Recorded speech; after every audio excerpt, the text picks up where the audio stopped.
Mu mwezi gw'okubiri omwaka guno gavumenti yalangirira nga kabinenti bwe yali ekkiriza okulonda obukiiko bwa LC esooka n'eyokubiri kubeerewo nga kino kyali ku biragiro by'omukulembeze w'eggwanga yennyini. Ssente zijja kubaawo kubanga alagidde ye minisita wa finance kennyini pulezidenti w'eggwanga. Kino bwe kyalangirirwa ng'eggwanga kumpi lyakamala emyaka 3 ng'obukiiko buno tebuliiwo era ng'abali mu bifo bino si balonde mu mateeka kubanga ekisanja kyabwe kyaggwako mu Julayi 2023 wabula gavumenti nejja ng'eyongezaayo okulonda ku mitendera gino n'ebyekwaso by'ebbula ly'ensimbi. Kati ab'ekibiina ki People's Front for Freedom bagamba basobeddwa engeri y'okusalawo ku nsonga zino gye kwalekebwamu omukulembeze w'eggwanga yekka.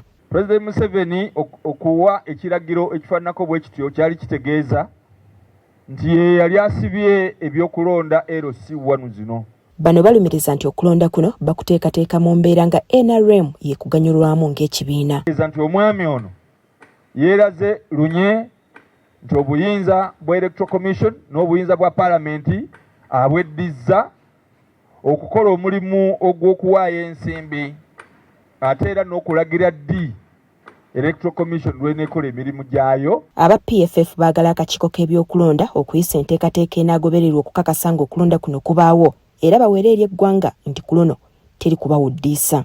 Tukirabye nti Electoral Commission newankubadde nga yafunye obweyamo obwa gavumenti okugiwa obuwumbi 56 okulonzesa LC1 yo yeesirikidde efuuse kyesirikidde kaakati kitadde abantu baffe ku mulabba abaagala obwa LC1 okubeera nga tebamanyi kiddako. Ab'akakiiko k'ebyokulonda beeremye okubaako ne kyeboogera ku nsonga eno kyokka ne batusuubiza nti mu maaso awo bajja kuvaayo ne statement enzijuvu ku nsonga z'okulonda obukiiko bw'ebyalo.